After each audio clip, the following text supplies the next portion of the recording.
Okay, thank you. Okay, we record all of our council meetings and so forth for the public, and we have to prep everything for YouTube and our streaming. So that's what takes a few minutes. We'll get started with our West Haven City Council meeting tonight. Tonight is March 4th. It's 2026, and it is now 6:01 p.m. And we'll get started with this. My name is Mayor Rob Vanderwood, and I will be chairing this meeting overall for our council. And we'll get started. And again, we thank our council for being here. Everyone's here tonight, and we appreciate staff being here as well, and especially those that are here from our scouts to help us out tonight. We'll get started with overall our opening ceremonies. We'll start with our Pledge of Allegiance that'll be presented by Troop 719, and they're from the military, help me out a little bit. Military Academy. Military Academy, Mm-hmm. and we appreciate them being here. So please go ahead and start.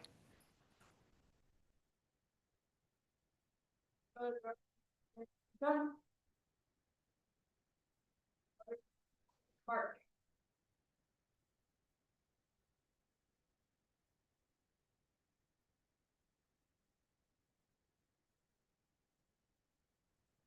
Go ahead, Stan. Audience, please stand.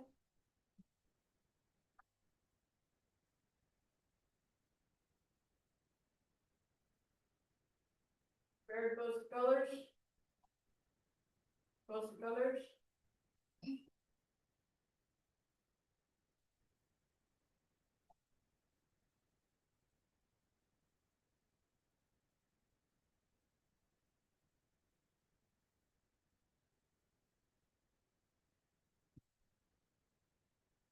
Please recite the Pledge of Allegiance with me. I pledge allegiance to the flag of the United States of America and to the republic for which it stands, one nation, under God, indivisible, with liberty and justice for all.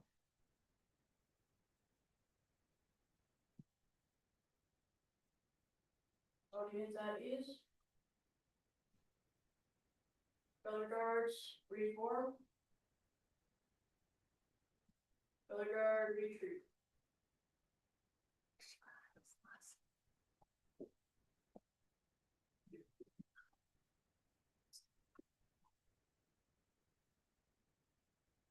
Well, thank you. Thank you very much for that. We appreciate it. And you're welcome back anytime, anytime.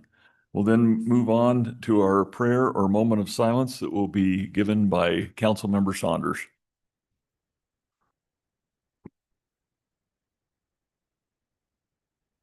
Our Father in heaven, we're grateful to be gathered here at City Council, and we're grateful for the members of our community and staff who help guide this city. And we're grateful for the protection we receive from law enforcement.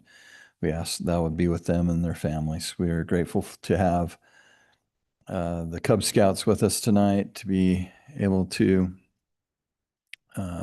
lead us in our Pledge of Allegiance. We pray for them, and we're grateful for their efforts in the community as well. We pray for thy spirit to be with the leaders of our nation and with our armed forces.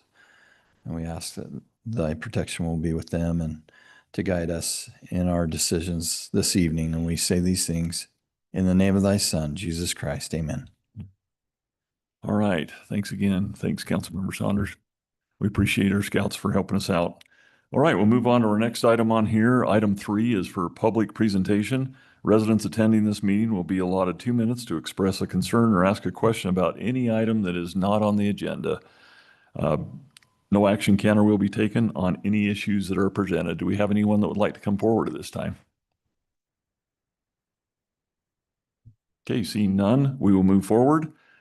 Item 4 is our upcoming events. We have our acrylic painting workshop at the barn on March 9th, and that will be at 6 p.m. Is that full? It's actually not full. I just Not full. double checked with them, but they don't have the registration open until the morning. So Okay, perfect. And there's still openings if you have an opportunity to sign up for that. they'll be available in the morning. Good. Next on here is our music circle. That will also be at our community barn. That is on March 23rd, and that is at 7 p.m. And that's a fun event to go to.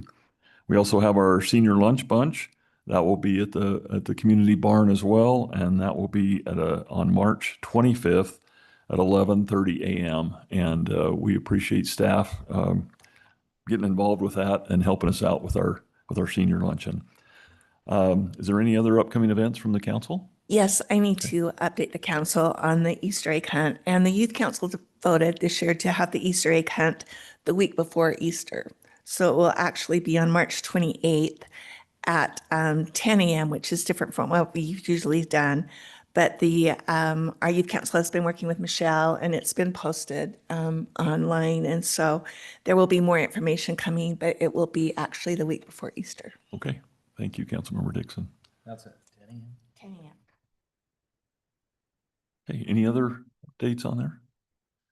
Okay, we'll move on to item 5 for any other council updates overall. Anything from the council? Parks and Trails is starting to kick off. We got quite a few people in some email chains that are excited. So hopefully we will start meeting later this month and start building a committee. So it's exciting stuff. Yes, we will be on our next council meeting. We will be submitting quite a few names for that. So be prepared, and I'll send over those for you to review as well, so we can get advice and consent from the council on that. So exciting, great people. Had some good conversations with them. So it'll be a great group. All right, anything else?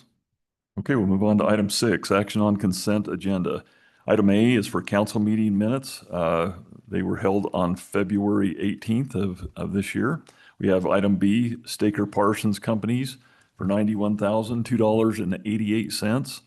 We have item C for Weber County Sheriff for a quarterly payout at $591,996. Any questions at all on the consent agenda?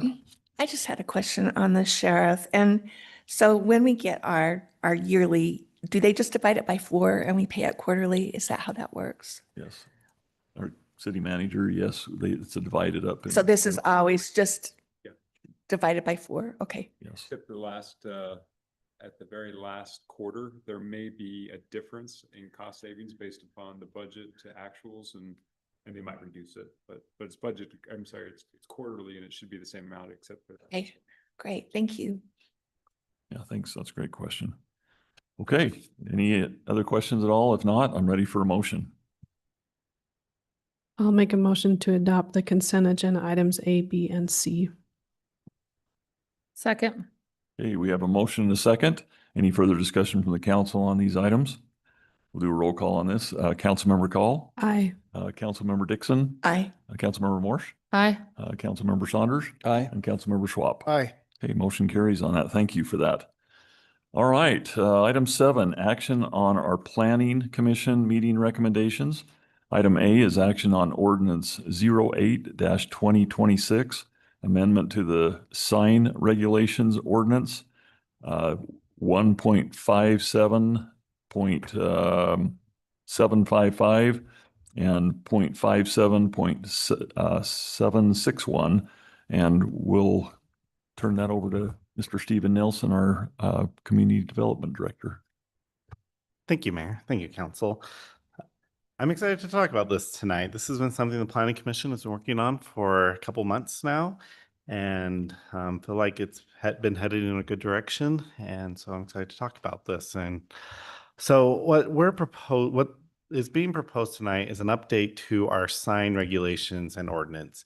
And more specifically, what we're really looking at doing is redefining and creating some more enhanced standards for planned commercial centers. That's currently a definition within our code for sign ordinance, within our sign ordinance, but we wanted to provide some additional additional standards for this use. So essentially what kind of started this conversation is we are starting to see more larger retail developments that are wanting to come into the city. Walmart is probably the most prominent one. But there are likely others, and we've had conversations with a few other potential developers who would want to come in and build out some shopping centers within town. And in those discussions, particularly with Walmart and some of the surrounding property owner, they expressed some concerns about our sign ordinance. Most namely that it is, the size of signs in order to do multi-tenant signage, it would be fairly difficult for them to achieve. And so bringing that up to the Planning Commission, they felt like it was appropriate to look at a way that we could potentially allow for larger signs, but with the distinct goal of limiting the number of signs that would be allowed within these planned commercial centers. And so the overall idea would be to allow for larger signs, but fewer signs. And so, so what I put together that was in the packet that's on the screen, and we'll go through this a little bit. These are just examples of different signs within different locations near the city for shopping centers. And I can kind of talk about what they have. And this is mostly just to serve as an example as the Planning Commission looked and kind of what they're hoping to achieve and maybe some things that would, some good lessons learned.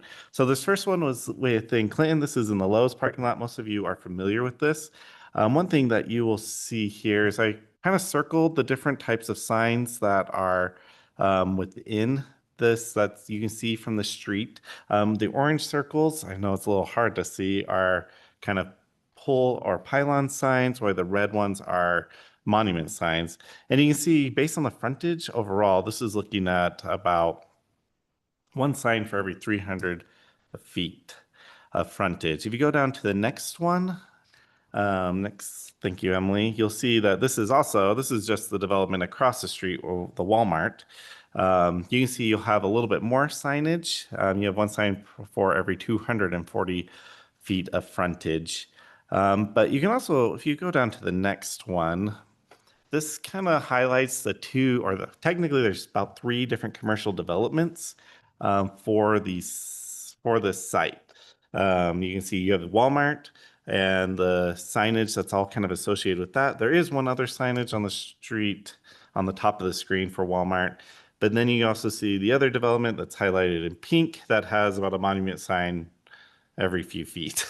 And I think when the Planning Commission was talking about this is kind of the thing they wanted to avoid. One thing that we currently allow within our sign ordinance is, even though they're smaller, each lot would be able to have its own sign and could technically, by code, there's no thing that prohibits them from doing monument and a pole sign. And so the idea was, well, let's see if we can kind of congregate these into one signage and potentially just have signage at key entry points within these developments. And so this kind of goes to the next one. This is in Riverdale. And you can see most of you are probably very familiar with this. There's a lot of signs up and down this road. But when you look at this street view, this is the Home Depot and Walmart and Hobby Lobby kind of section. You can see there's quite a few signs. But if you want to go down to the next slide, you can see once you break it down into some of the more controlled developments that develop together, like the Walmart and Sam's Club, Joann's, Dollar General, they only have 3 signs for their whole frontage area, which is quite a bit. I mean, the signs are a little bit larger. Riverdale allows for signs to be up to 300 square feet and for signs to be up to 40 feet tall. So the signs are a little bit bigger. But you notice there's only a couple of them for the Walmart development. And then for the Hobby Lobby development, there is really associated with the development, there's really only 2 signs. Maverick is also on that corner and it has its own signage. But if you exclude that, then that development also only has 2 signs. And so that was kind of more of the model the Planning Commission was wanting to achieve. So allowing for these larger signs, but but fewer overall. Another code that we actually looked at in development, this is out in North Logan for their Smiths. When you look at their development, they have fewer signs. If you want to go down to the next one too, you can see there's kind of 2 different commercial developments that are associated with this project. You have your Smiths, And then you have the Ace Hardware and a few other. And these also have, you know, ideas. Some of these have been congregated really well, but then you also see that several of each of these little parcels up front has their own monument sign, which right now under our code, that would be allowed. So the Planning Commission made a couple changes, and going through this, we kind of looked at the Walmart property and what it would potentially look like. And the slides that are being presented are more of these are example. This doesn't necessarily reflect the intent of the developer, but just kind of showing what the code change would possibly lead to. So I won't go through each one of these, but if you want to jump down a couple slides to where you see all the red dots. So based on the current lot layout and sign code, this would approximately be how many signs would be allowed for that development. Generally speaking, these signs would be smaller, but each parcel would be allowed to have their own sign or even a couple based on their frontage. And this could potentially even be an undercount. Not all of these properties will do both, but they could potentially do both a monument and pole sign if they wanted to. If you go down to the next slide, so this is based on the code. This would be as if the whole development came in under a planned commercial center and propose and sign master plan, the number of pole and monument signs that would be allowed. So each of these would be a bigger sign, but you can see the number is greatly limited and reduced. And this is kind of just gets down to what the Planning Commission was hoping to achieve with this update. And so I'll just go through some of the key changes that is being referred to or that the Planning Commission was hoping to change. I have the list of the changes in the staff report. All right, I brought up the ordinance and now it's not even opening for me.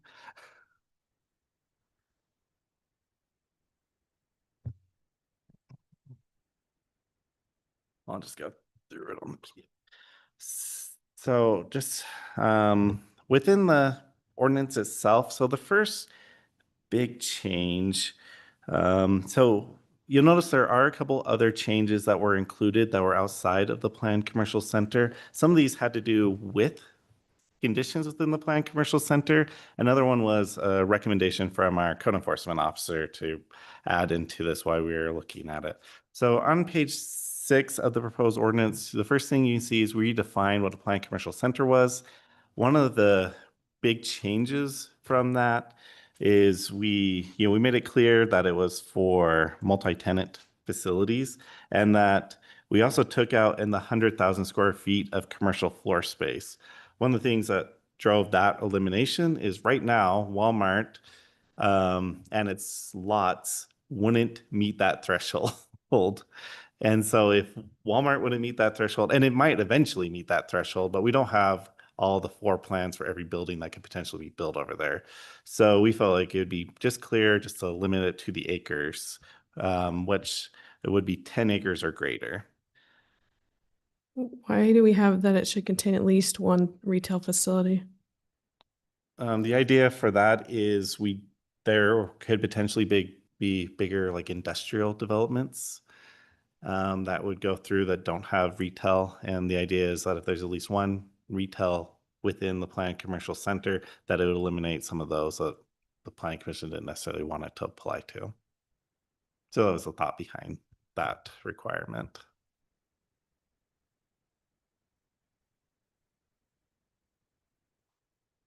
So the next big change, we made a couple little changes to the table for monument and pole signs that's starting on page 9, mostly just creating a section T and referencing it.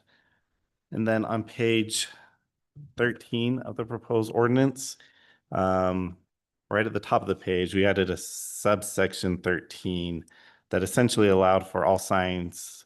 One of the Planning Commission's concerns was that with taller height of signs that if they get broken, it's more difficult for them to repair and they might not ever repair them. And so they wanted to add a provision that essentially stated that if there is a damage to the sign, the city, that was a violation of the code and that the city could provide notice and they would give them a 30-day window or other time frame agreed to by the city that they would have to fix it. So mostly just to ensure that these larger signs wouldn't become nuisances. There are, Can you yeah. clarify, like, if there was a situation like that, what the penalty is, if they Yeah, don't repair it? Yeah, so within the Misdemeanor, it's in here. it's a Class C misdemeanor, I believe. It's its own section in here. Yeah. So that's in the last page of the proposed ordinance under violations. So it's 157.761. Under B, any person, firm, or corporation that violates any of the provisions of this chapter shall be guilty of a Class C misdemeanor.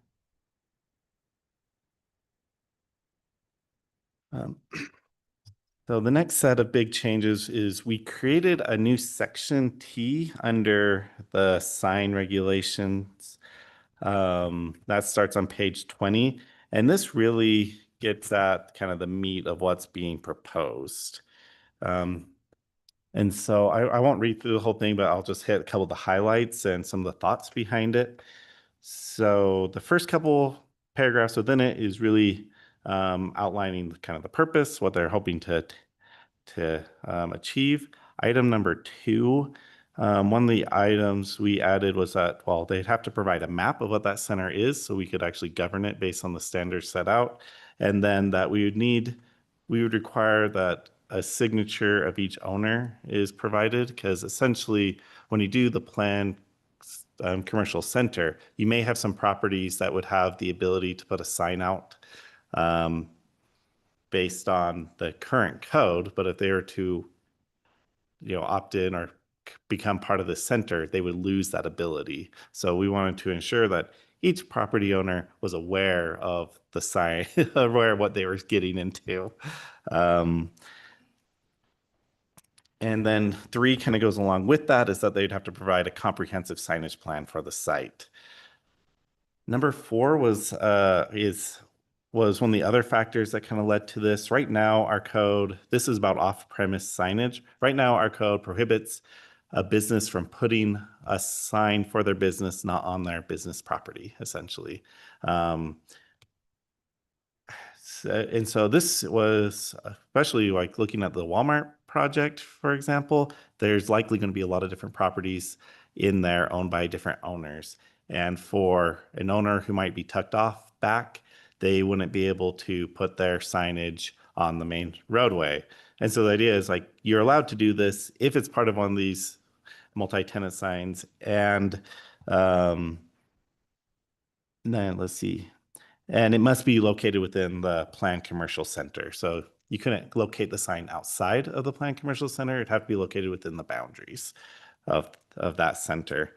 We also provided an ability, and there's a note in the table below, that if the planned commercial center has multiple access points, that it could do a sign on each access point. Well, not access point, but for each access point that accesses a different street, essentially. So if you're on a corner lot and you have an access from one road and from the other, that you could do a sign on both of those accesses.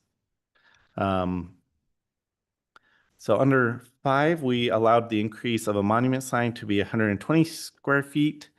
Under 6, this talks all about pole signs. The main increase, so essentially we're saying pole signs may exceed 80 square feet, which is the current allowed use if they are multiple businesses or tenants within the center, and that the signs can be no larger than 200 square feet.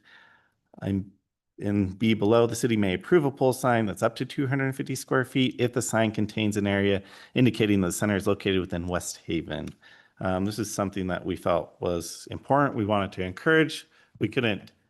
After talking to Amy, we couldn't necessarily make it a requirement that they have the city's name on the sign, for example. But if we provide an incentive, like allowing them to go a little bit bigger, then hopefully that would encourage that they could put, they put West Haven or whatever, like you saw in like the Riverdale or Clinton, those signs had a little note or had something indicating the city that it was in. The city also was looking at, or the recommendation would also allow for pole signs to increase their maximum height from 25 to 30 feet. And then we would also eliminate the ground clearance. Right now, our pole signs have to have a ground clearance of 10 feet off the ground. So you have the pole and then the sign can start 10 feet. There's been desire to do more like the pylon signs, especially multi-tenant, and so eliminating that type of clearance. And that's actually fairly common in all multi-tenant signs for other city ordinances where they don't have the ground clearance. Number 7. Would it be better that it states that it's in West Haven instead of indicating that it's located there? Because technically you could put the address there and that would indicate that it's in the city. Yeah, so maybe clarify, this was in section 6B, correct? Yeah. I mean, I think everybody understands the intent, but some people get caught in words Yep. and will say, no, I just have to put numbers and that means I'm in the city because it's the Yeah, address. we just have our city. address. Yeah. Yeah, I think we could have, I think we could clarify within that section that that on the sign, it has to say West Haven itself. And instead of indicating center is located within West Haven, a sign containing an area that says West Haven. I don't know if that's the best verbiage, but we can make a change like that. That wouldn't be an issue. Is Amy online with us? Yeah, she is. Can I just ask a question on item 4?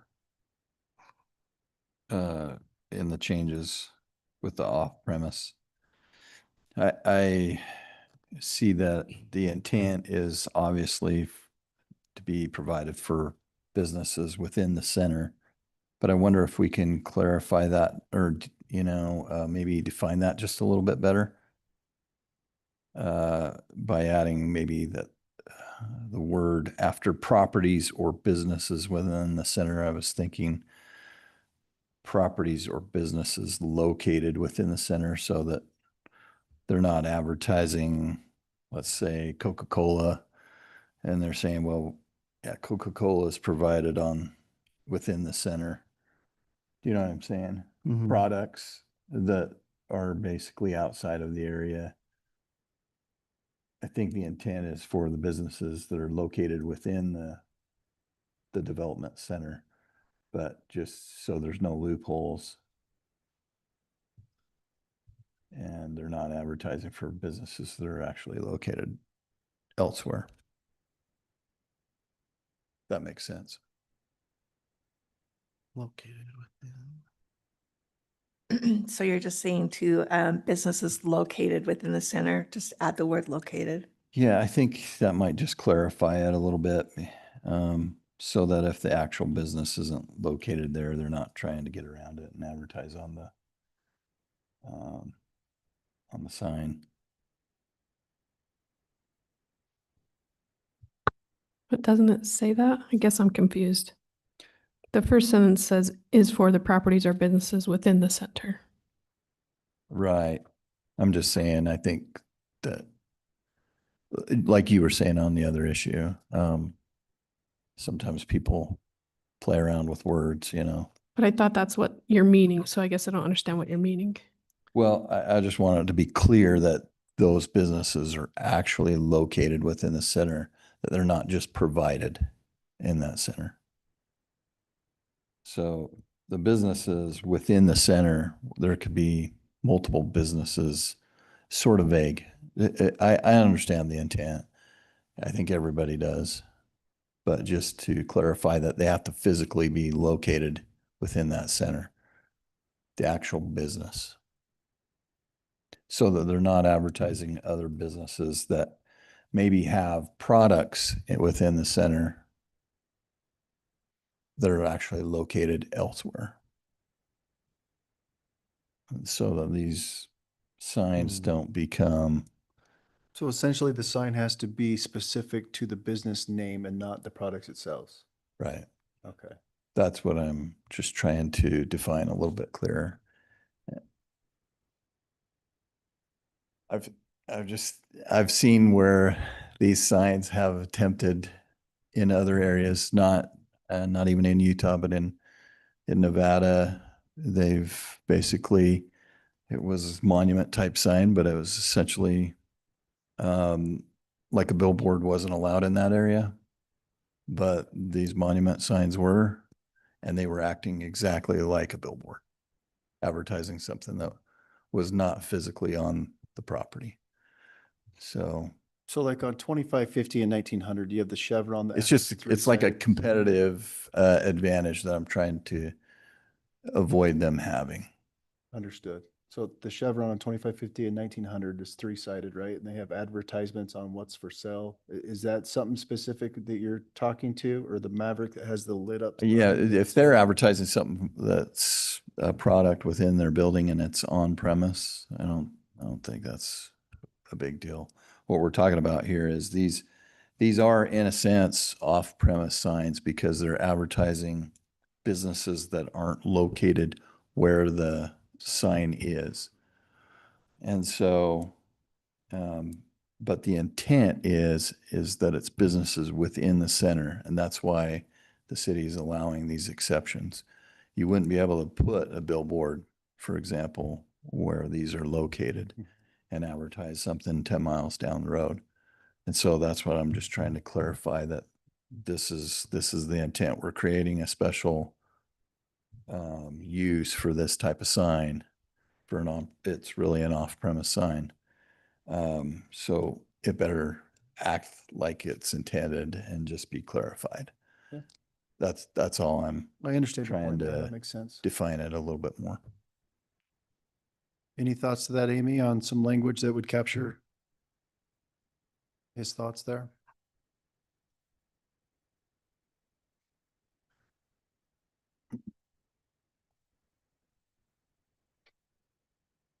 Are you with us, Amy? You're on mute.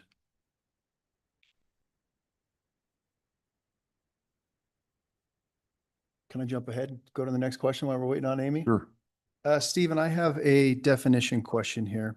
On 5, it talks about 120 square foot per sign face. And everywhere else, we talk about just 80 square feet. What's the difference between specifying the size of the sign and then the sign face?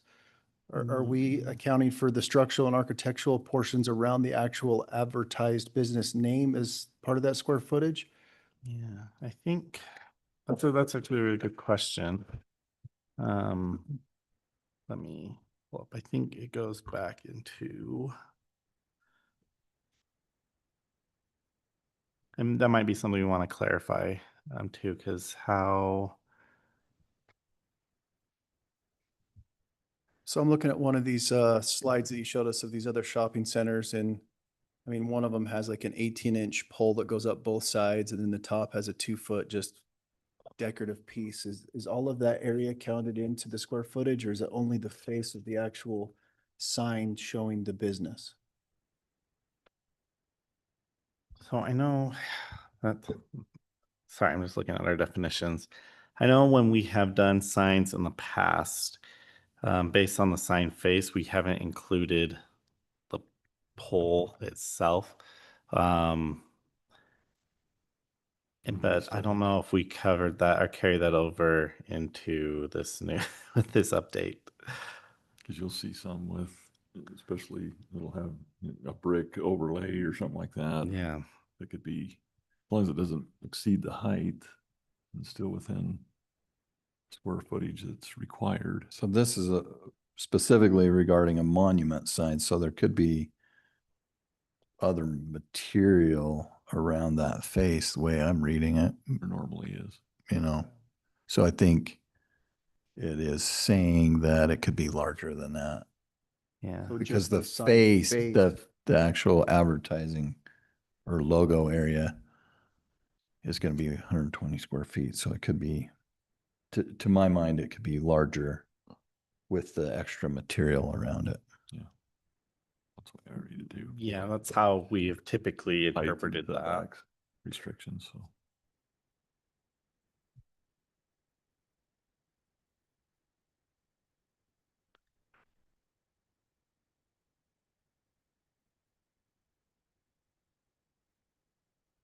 Yeah, because currently under how our monument is described is, this is under L.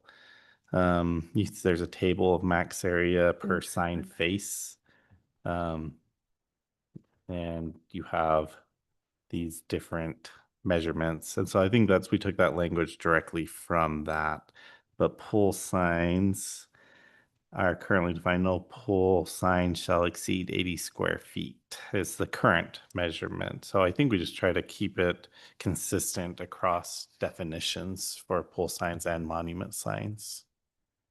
But I know we've reviewed a monument sign recently that the total area of the structure was greater than the table. I don't remember what the frontage was. I don't remember the size, but the sign face itself fell under that. I mean, it wasn't the total structure itself, because of how monument signs are, wasn't huge, because there's other factors in size. So it wasn't a big difference, but that is how we interpreted the code to allow and improve the sign. Does that open us up to any situations where someone might build a giant sign to have the face within? I mean, Well, they incorporating a waterfall in the front of the sign and like all kinds of crazy stuff? But potentially that could be, I mean, I haven't seen that with monument. I haven't seen that happen. There are some 100%. monument signs are limited in their size by max height of 8 feet. And so that would limit it to some extent, but they could maybe make something more wider, more ornate. Typically, at least with this other one that we judged, what we did was there was like a base, and then there's a clear base and a clear sign, or clear panel that the signs were being placed on. And we essentially, that base itself, we did not count towards the face, but everything else we did. so would we be wise to include something restricting a total size beyond the 120 square feet? Yeah, if you would like, what we could do is, I know this gets a little bit tricky and something that we talked a little bit about planning commission, but decided not to go down this road. A lot of other cities do for these is they eliminate the definition. They don't do a monument sign or pole sign separately. They just have one standard for both, and essentially just call it like an upright sign or an erect sign or something like that. And so then the same standard falls to both. We talked a little bit about that, but it was decided to be consistent. We didn't combine those with the planned commercial center, but that is something that we could look at and create some more detailed standards for maybe like length or width, those type of things. Or the frame architectural part of the sign can't exceed 50% of the allowed. Yeah, Sign or adding width. some verbiage in that could help.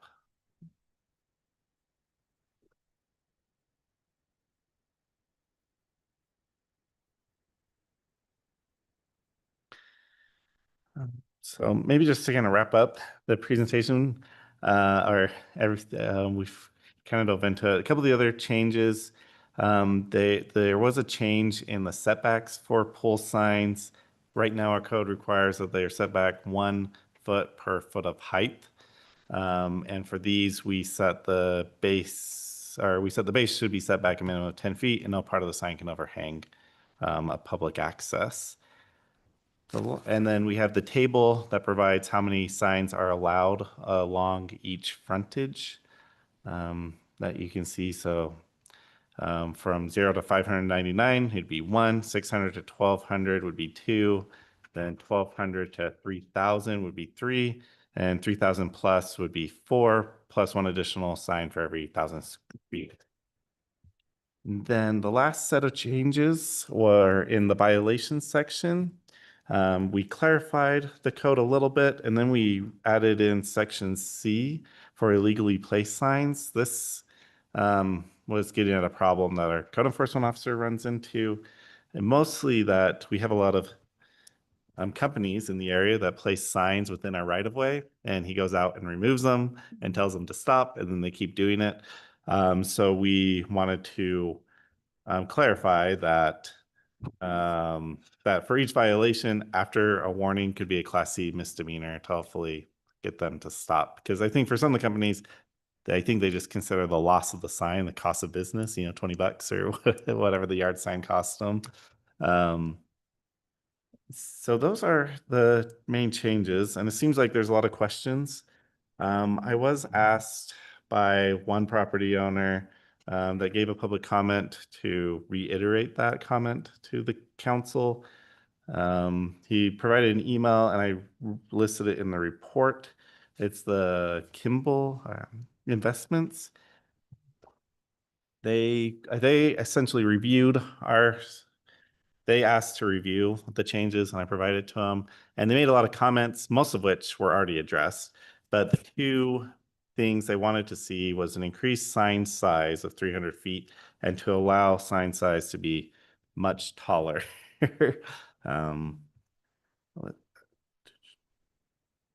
I'm just pulling up my report to make sure I read his quote correctly.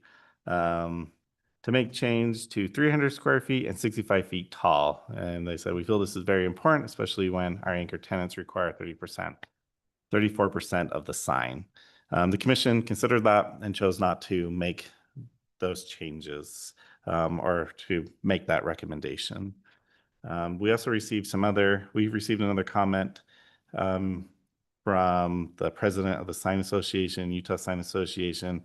They're generally supportive, or they're very supportive of the changes. They did have a letter that made some recommendations to change other things within our sign code that the Planning Commission chose to not address within this ordinance and may take up at another time. I did see a comment, I think it was in the Planning Commission, about possibly moving the time to repair the signs from 30 days after notice to 60. Is that something that came from the Planning Commission, or was that a recommendation of one of these other groups? That was a recommendation from the Planning Commission. Well, the Planning Commission, as they, on part of their discussion, was looking at making it, because initially when we proposed it, it was they had to repair it within a reasonable time, and then the Planning Commission wanted to create a date, and there was a debate between 30 and 60, and the Planning Commission landed on 30. I don't know how everybody feels about that, but I think 60 is a little more reasonable for somebody to be able to repair it. And I think Fine with that. I mean, you don't want to drag it out forever for sure, but I just know there's things that can come up like weather issues and I'm fine with it can 60. be, I- you know, I think you they- may have to have some time to order the part of the sign. If, you know, They left it as 30 and then added the part that they may be subject to violation, because I think that leaves it to the code enforcement to say, oh, you're making progress, so yeah, you're okay. That- yeah, I that- do like that. That's the stipulation there, so that's why the 30 days stays. They kept it at 30 days that they added that. So I'm fine leaving it as is, the way that it's written.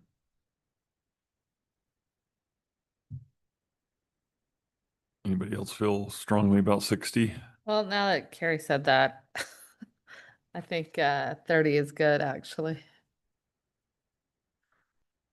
Otherwise, we'd probably want to take that other part out if we said 60. Like we're at 30. Everybody else feel that way? That's what I got the nod on. Okay. So I guess we'll leave that alone. Other questions? The part about the violations, it talks about illegally placed signs so that Dan can remove them and serve the that it becomes a misdemeanor. It does say that the community development department shall provide that notice. Is that to allow anybody to do it and not Dan, or should that fall just to code enforcement? Yeah, so Dan is within the community development Right. department itself, and so we kept it more general in case, for whatever reason, we didn't have a code enforcement officer or something that somebody else could handle it. Okay. Any other questions? We've got a list of options on here for recommendations. We have enough of the changes on there that we want to make that. Sign off on the change to the location, or As- is that something we can do with that? As I say, I have several notes written down and a few potential changes I could add to help clarify some of the items. If the council, essentially, there's not an urgent rush to have it passed today, as far as I know. And so I'm happy to take this back, make a few of those changes and present it again at the next meeting if that's what the council would like. Yeah. Is the council okay with that? I'm okay with that. Okay. That- I'd rather pass it, but You'd rather pass it with the changes? So the changes are adding the location, and what was the other change that we made? We kept the 30 days. The one of the changes was to indicate that not the sign was within West Haven, but that the sign itself should say West Haven. I don't know the exact verbiage that we would add to that, but that is something that we could add. That was, I think the assistance to that is just a lot of our businesses, because of where we're located with our main streets. We've got Ogden, we have Roy, we have a lot of those, and we want to verify that those are in West Haven. So people aren't confused that they're going to the Roy Walmart. So I think it's helpful to have that on there as an identifier, especially where we're bordering a lot of those. Be my recommendation to keep that involved. Do we want to go ahead and pass it tonight? What's the rest of the council? You got The only one I'm wondering about is the clarification that Councilmember Swap was maybe looking for on that monument sign. If You we need to can, take that language to incorporate the sign face versus the sign. I also say I have a note down to, I don't know exactly what we would propose at the moment, but I have a couple ideas that I can come back and present or if there is direction from the council, we can maybe incorporate it too. if we get to find it, good. I'm fine with passing it tonight, but I don't know. Do you want to spitball your ideas, or would you rather wait until next time? Yeah, I think we could potentially we could put, like, for monument signs, there's already a max height limit. We could propose a max width limit for those. If we're worried about the sign face and they do like a more ornate base or like something next to it, we could make sure that it falls under that. For pull signs, I was thinking that, because one of the things when you eliminate that clearance, you could have the sign stretched down and the whole thing would count. I think traditionally we have not counted the support structure of the pull sign to count, just because it says the sign itself, and so we haven't counted the structure. But that is something I was thinking we could potentially clarify as well within the code, if that's something that you'd want to do. Because once again, I think we'll see with that elimination with eliminating the clearance, I think you're going to see some more of the signs like like we saw for the Riverdale, where they have a more fancy base with brickwork or whatever, more decorative. And to clarify that, those type of, when you're not just doing a pull, but doing that structure, that whole thing counts towards your overall square footage.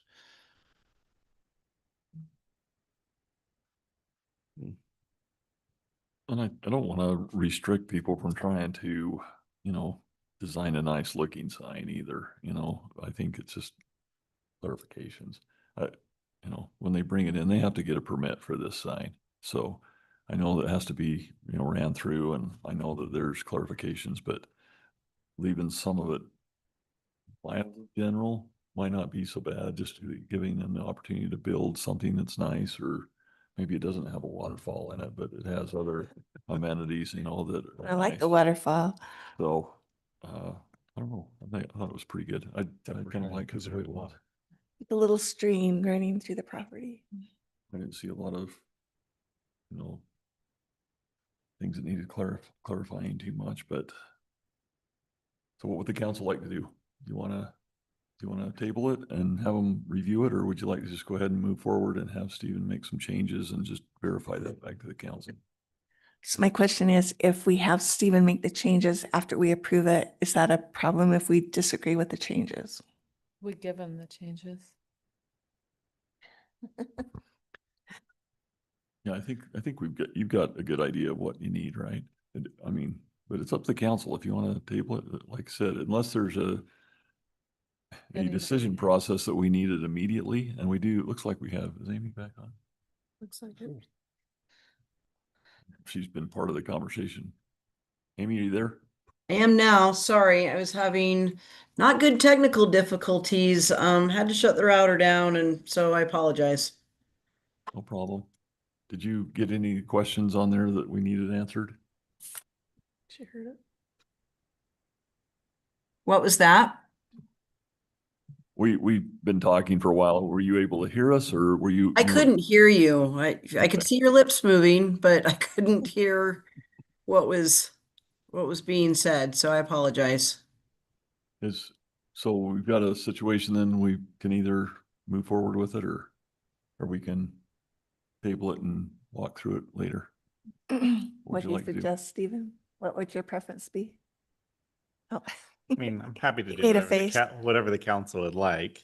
And generally, I think the changes that are requested, other than if we wanted to dive into the size, the two other changes with adding just the word located and in item number in T4, and then adding or rephrasing T6B, that changing the verbiage essentially from saying signs contain an area indicating the center is located within West Haven, essentially changing that to say that signs containing an area stating West Haven with designs approved by the city. I think those are changes that we could handle if that's what the council would want to do. But if you wanted to dive into like the size, I would prefer a week to kind of hammer that out and present something. Is that important? I'm good with letting it slide. Yeah. Same. Okay, Okay, we'll go ahead and approve it tonight. Yeah, so- Okay, then I'm ready for a motion. I'll make a motion to Did approve. Councilmember Oh, sorry. Saunders, did you get the verbiage that you wanted in that? Or I think that's what you Ye- wanted? Yeah. Okay. I mean, I do think it's pretty clear the way it is. Sorry, I have my mic off, but there's always just one or Words two matter. that has to push the envelope a little bit. So I just think, I feel more comfortable with that definition. All right, we started on the motion. I will make a motion that we approve ordinance 08-2026, the amendment to the sign regulations, ordinance 157.755 and 157.761. Second. Okay, we have a motion and a second. Do you want to make sure that that includes the Oh, changes? Yeah. including the changes that we've discussed that Stephen has notated. Still second. Okay, we have a motion and a second on those changes as well. Any further discussion from the council? We will do a roll call on this one. So we'll go ahead with that. Councilmember Dixon, Aye. Councilmember Morse, Aye. Councilmember Saunders, Aye. Councilmember Swap, Aye. and Councilmember Call. Aye. Okay, motion carries. Thanks, Stephen, for that. Appreciate it. We'll move on to, you're not done though. Item B, action on resolution 08-2026, amendment to the Planning Commission policies and procedures.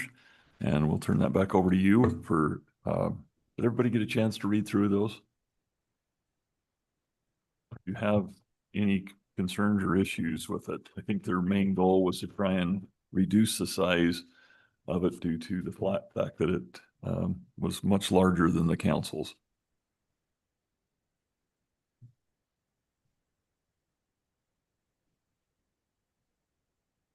I did have a couple of, did you have a couple of changes? Go ahead. Well, I think that you all saw that Jeff sent an email. He had told me that he wanted to have this policy somewhat match the council policy. That's why the council policy is included in here. And we do have listed as 3 minutes for our public hearing Okay. comments in there. So I don't know if we wanted to change that to be 3 minutes instead of 2 minutes in section 4G. But So we've been in our agendas, we've actually not been following that as, Yeah. it should say 3 minutes. We've never had an issue with anybody Oh, we being up have. here for, well, not many issues. Not many. Or but those. we people forgot to tell- turn on the timer. Right? It should say 3 minutes. Let's see. If from general practice, most of our public hearings, we don't time unless we have a bigger group. And if there's a bigger group, we typically do. I do know there was an email that went out about this earlier today, and several of the planning commissioners responded and said they 2 or 3 minutes they're fine with. So, Yeah. well, Yeah, we put in 2 minutes only because 2 minutes is a recommended probably time frame. That's a long time actually for someone to talk. And then if they go over, we don't usually put the stop on them, but we do have a cool clock up here that we. We do have advertise. a cool clock. But I think that's something that, I think that's just something the chair of the meeting just has to decide depending on what's going on. But we can change it if the council would like. If you'd like to change it to 3 minutes. I just think due to the time frames of the meetings, and if we have a lot of comment, 3 minutes is a long time. Would like to change it to 3, but only because I know that sometimes they have people that get cut off and have a lot to say. And I know that they wanna, I mean, I talked to a couple of them, they wanna be able to hear what people are saying. But I can't remember any time we actually cut people off due to time. I mean, we never have, but the chair has the ability to do that. We try and give people, we always do try and give people the opportunity to finish get their sentences out and things they want to say. My only, I don't care whether it's 2 or 3. I just wonder if it should match, or It should actually balance out, I think. so I'm fine with either or. I just think it probably should match what's actually the policy. Well, we've got a chance to make a change if you want to right now. If you would like to extend it to 3, let's do it. If not, 2, and we'll change it for the planning commission too.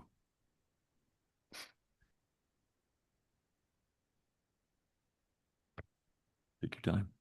I'm fine leaving it with the way the policy is on ours. So the policy on ours is 3, right? Yeah. That's what it is. So I would say, And yeah. then changing our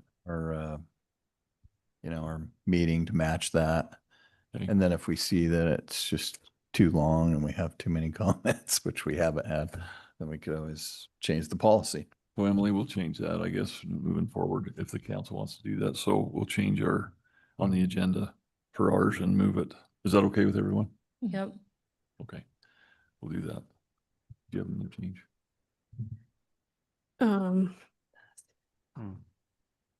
Under the organization, like the first page, organization B lists the chair's duties.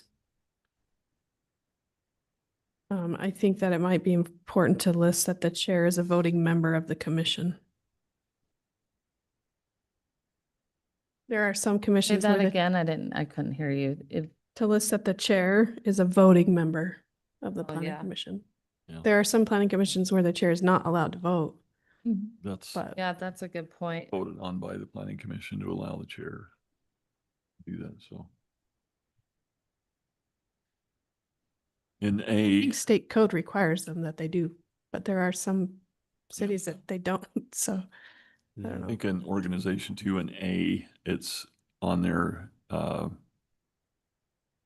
where it comes into play with that, where it says shall nominate when they're picking a chair in A there and under organization. When they're picking a chair, shall nominate one of their members as chair and one of their members as vice chair. And I think that has to indicate maybe that they are voting, that they need to vote on that, and it has to be a majority. Because if someone nominates someone and then someone else nominates another person, that kind of leaves that open to, of course, they would have to vote, but it doesn't say anything about that. So I guess you could have two chairs. Just a thought. Does that sound right, Amy, that we have them clarify that more? Yeah, I think that makes sense. Surprised we didn't do that when we, to begin with, but yeah.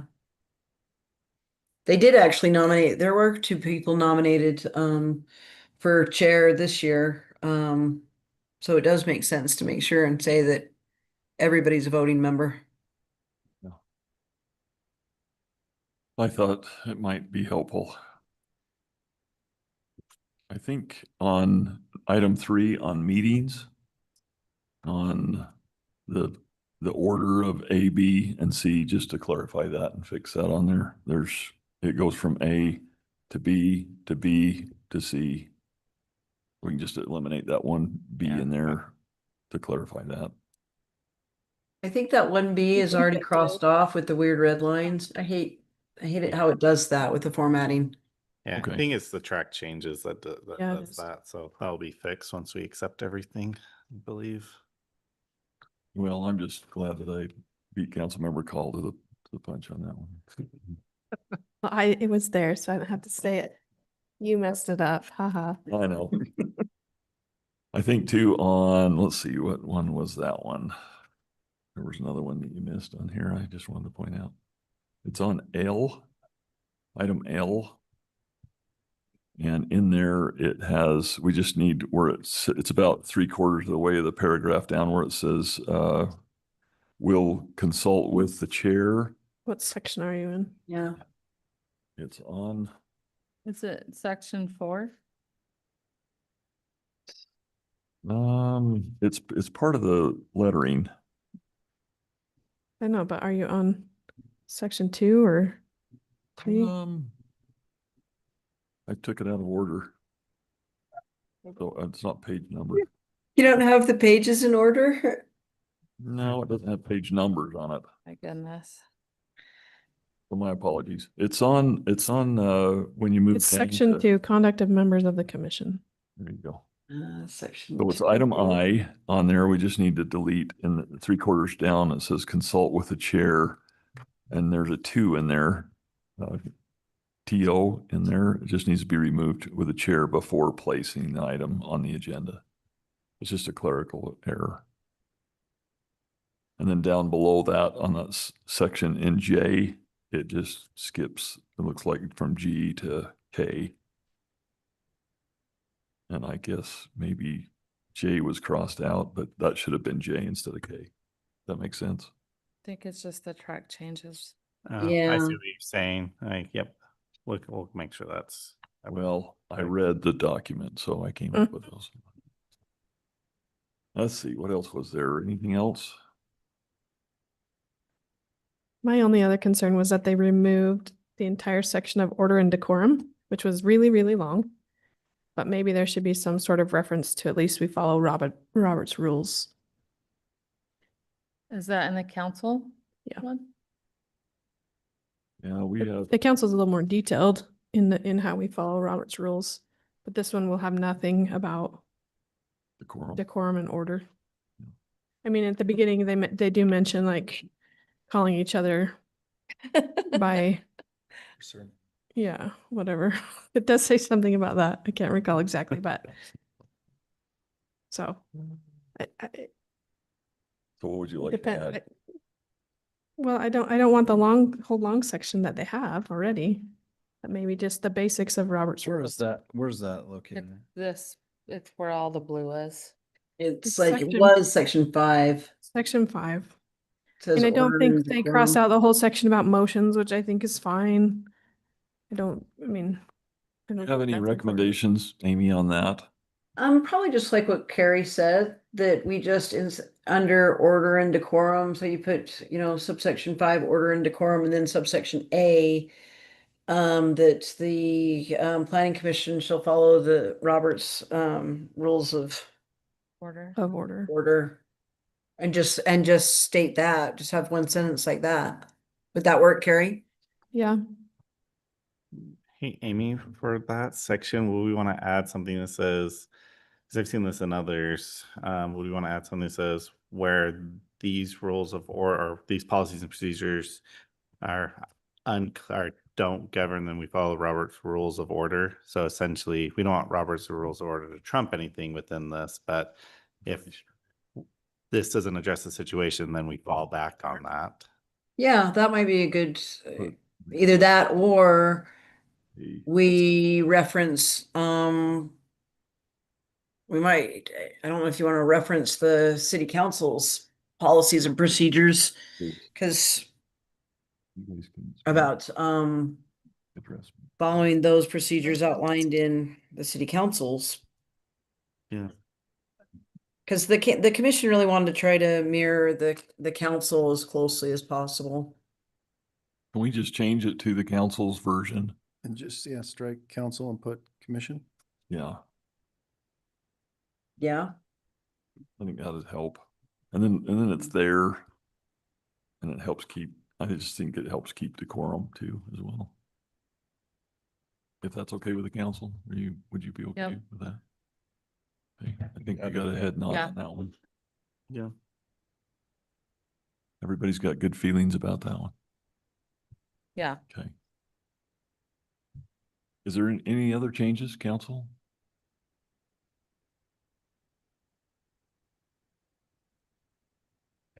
Do you have anything, Sean, on that?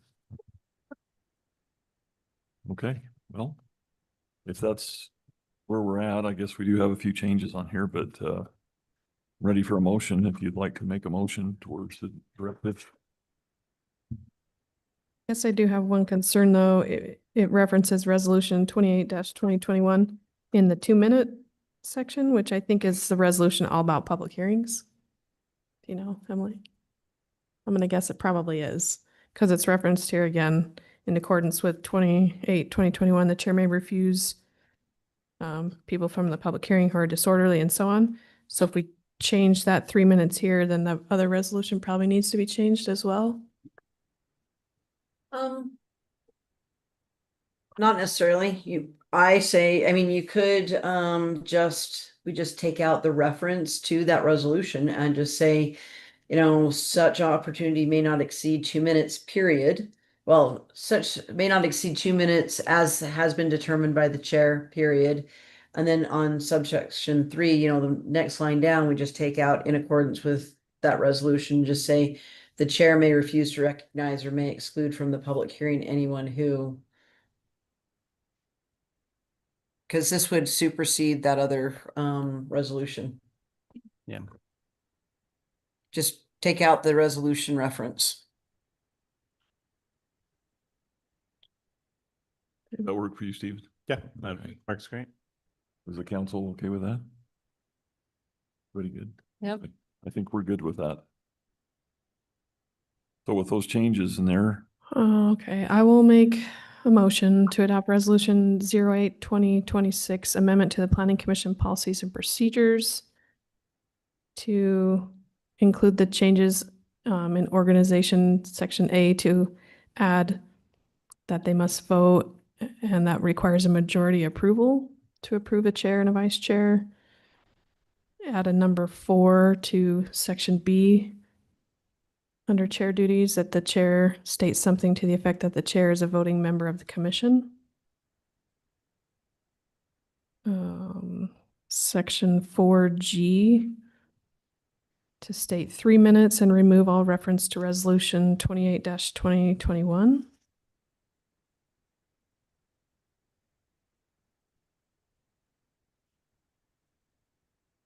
Section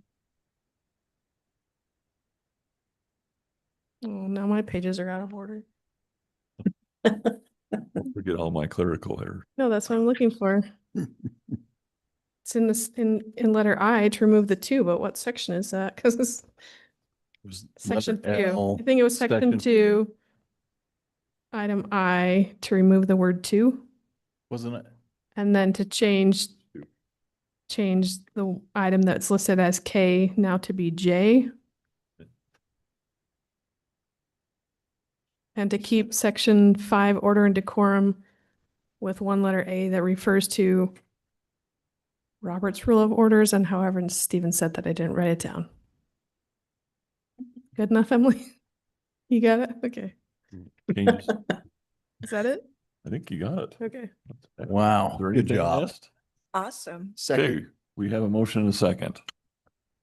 That's great. We have a motion and a second. Any further discussion from the council or changes to this resolution?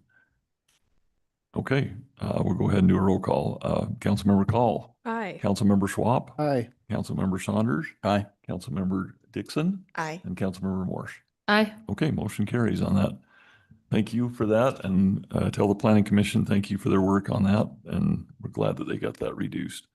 We'll move on to item 8, action on resolution 09, 2026, adoption of professional services agreement with Landmark Design for a master park plan. Mr. Warnke, is this yours? I'll turn it over to Stephen in a moment. I just wanted to mention that in part, this item is on the agenda because the total contract would be more than the purchasing authority of the city manager. There is room in the budget at present, but would anticipate due to the length of time that would be associated with creating the document, that it would span multiple budget years, and so we would need to consider budgeting a portion of it next year if you were to consider adopting it. Okay, thank you for that explanation. Stephen? Okay, thank you, Mayor. So the proposal that's in front of you tonight is a proposal from Landmark Design, who is our contract long-range planning contractor, to create a parks, trails, recreation, and open space master plan for the city. This was an item that was discussed in last year's budget and added, some money was added to pay for it. And we will can jump into that in just a minute to go into a little bit more details. So within the report itself, I kind of talked about the general purposes and things that you normally look for within a parks master plan. Generally speaking, when you're creating one of these documents, the basis is you want to review your current system, evaluate what services and amenities and locations of the facilities and parks are within the community. You want to ensure you gauge to see if there's a balanced offering. And then you also look at where your weaknesses, what your weaknesses are, what needs to be added, and if there's any areas of town that deserve some special protection or environmental protection that you'd want to add. And so the Parks Master Plan that's in front of us does those basics and then a few other things. And we can go into that a little bit. And so generally speaking, what we were hoping to achieve, the scope that's in front of you was negotiated between with myself, Brock, our Parks Director, and Sean. Reviewed this and kind of went some back and forth with Landmark Design to try to get a plan that would not only meet those basic needs, but also have some enhancements to make the plan a more useful document for the city and to provide us some guidance to make our parks and trails systems a little bit better. I kind of know this in my report, but one thing that we felt strongly about in these discussions was that a lot of our residents, they're, besides maybe some of the public infrastructure like the roads and stuff, one of their highest degrees of interactions with the city is with our parks and recreation programs. And our parks and trails and recreation programs kind of serve as the face of the city. And so we wanted to ensure that as we were reviewing our services and facilities and thinking of ways to make them better, that we are able to really kind of tackle some things that we felt like would help raise it to the next level. And so you'll see some stuff in here that aren't always within a typical Parks Master Plan, like a signage plan, for instance, or a placemaking guide and a few other items like that. Those were added in order, because we felt strongly that our parks are such a valuable asset, but there's ways that we could probably enhance them and make them, really highlight the gem that they are. And so that actually is, as we'll go through that, that's, so those are several things like that in there. So essentially what this plan essentially what this plan scope would be is to do initial analysis of our current parks and recreation systems. Then there would be a community engagement and outreach. We've already started that a little bit. We had some parks questions at the open house last week to kind of get some basic guidance or some groundwork started on this. But this would include working with the Parks Committee staff and conducting a community survey. And that would be public. Our plan is for that Parks survey is to create like the yard signs that we post at parks. So people can scan the QR codes and address them there. So people who are actually utilizing the parks would have opportunity to fill out the survey. Probably the bulk of the plan will be the inventory and needs assessment and analysis. This will be the consultant with city staff will review the current park infrastructure. We'll go through each park, figure out what's there, what's good, what's bad, and create a map. Or we already have some maps, but kind of tie all those maps together to kind of see what our distribution is and what the distribution is of amenities. We also, as part of this, we've asked the consultant to also do, as I noted before, a placemaking analysis, and then also look at a civic center analysis to provide guidelines and recommendations to enhance design of our spaces. So what that would be, the civic center, this building is, kind of faces towards Sports Park. We're very close, and there's been a lot of conversation in the past for the city of tying these two properties together more fully. And what we're asking as part of this analysis is to come up with some initial recommendations, guidelines, amenities that would be required to kind of start on that process. This wouldn't go into the details of full design, but more of guidelines. Here's some stuff that you can do, add to kind of draw together more of a civic center within at City Hall and Sports Park. The next phase would be the parks, open space, recreation, and trails plan. This would include like a park gap analysis, recreation programs reviews, parks and trail signage standards, a strategic action plan, an assessment of funding needs and partnership opportunities. So this would go through not only the analysis reports, but and kind of stuff that we talk about our inventory needs, but then would provide recommendations for how to address any gaps that we have found. And then as part of the deliverables, in the end, what we'll be looking at is a final plan, parks and trail brochure, and online maps. So kind of like how our ArcGIS maps, we'd want to create they would provide an online map of our park system that we could host on our website, along with some parks and trails PDFs and brochures that we could either print out or host on our website, and also include all of their working files. This scope has been reviewed by the Planning Commission, and their feedback was incorporated into it. So one of the items that's up for consideration and why this is in front of you that I felt it was important to discuss is this is more expensive than I think the budget last year initially intended. In our discussions with Landmark, we talked about our budget, and they provided a scope that was within the realm of the $25,000 initially approved in the budget for the parks plan. It is important, as Sean mentioned, this falls all under the development services professional service line item. And so the total cost we do have the budget for it.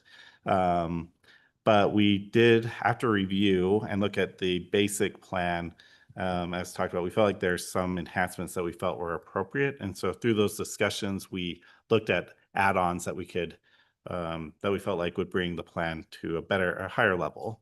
And so after review of that budget, we found that proposed amount would not exceed our overall budget for that line item. And as Sean mentioned, this plan would carry over to the next year. So if approved, we'll need to make sure we have budgeted plan, our money budgeted for the next year. Yeah, so one of the other things that that we're planning to do with this plan that we haven't utilized in the past, as Councilmember Swap mentioned, we're planning to put together a Parks Committee. The idea is that our Parks Committee, along with an invite of 1 or 2 planning commissioners, would serve as our steering committee for this project. And so the idea is we get people who utilize the parks would help advise on this project as it moves forward. That's a little bit different than how we've done some of our other plans, where we've had a steering committee made up of mostly city council members or planning commissioners. However, we felt like this would be a good role for that Parks Committee to fulfill.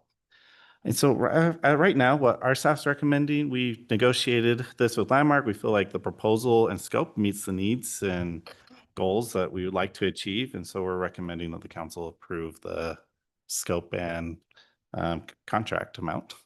Do we know how much more than the 25,000 it is? Yes, sorry, it's in the report. It's like 60,000. It's just, I have the number. It's in the fine print down there, Ken. It's, Oh, okay, sorry. I sorry, missed the the print. cost of the plan itself would be $60,870.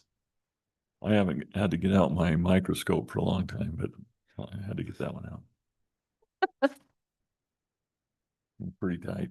Can I ask you a couple questions about the time frame? So you said this budget, possibly the next budget. So what's the timeline to complete this project? Yeah. Sorry, that was in my notes to talk about, but I didn't.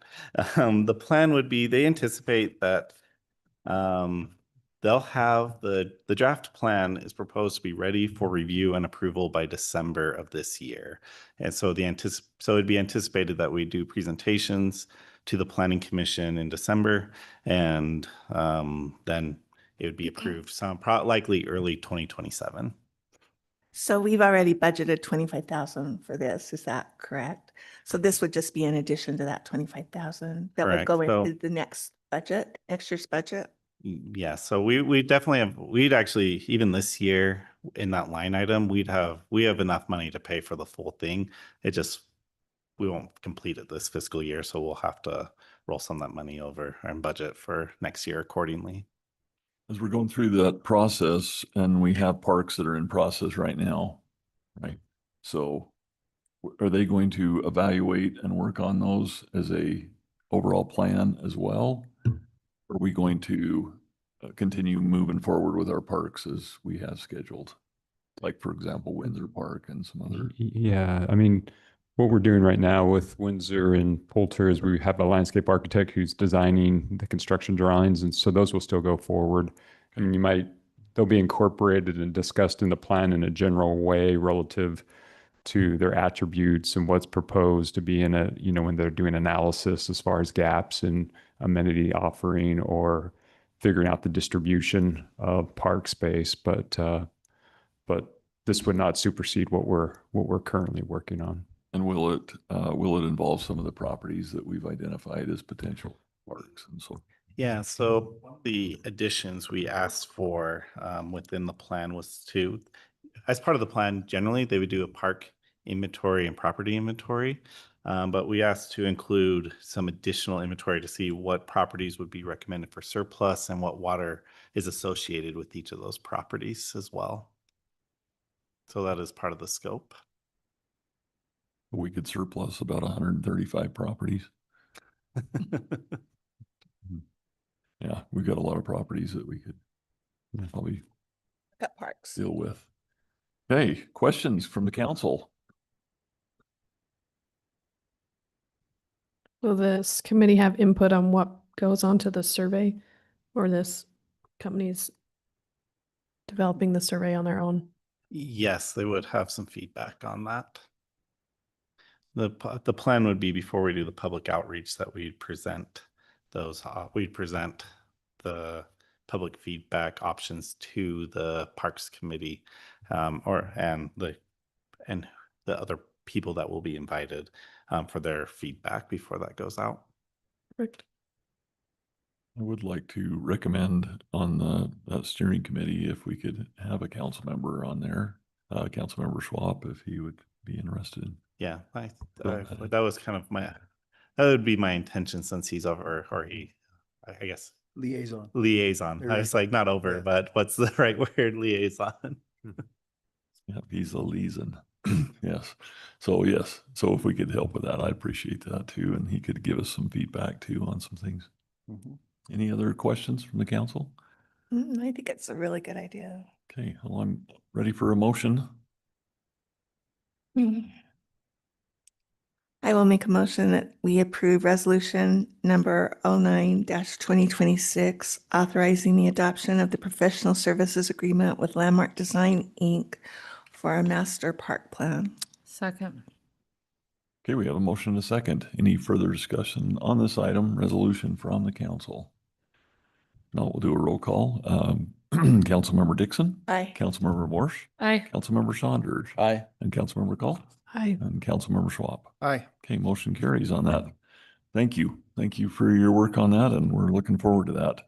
We'll move on to item 9, presentation and discussion at the mayor and city council election, the continuation of any agenda item from the 5 o'clock work session. Do we have anything that anyone would like to discuss further? Seeing none, we'll move on to item 10 for adjournment. I'm ready for a motion. Second. Okay, we got a motion for and a second for adjournment. All in favor, say aye. Aye. Any opposed? Okay, we are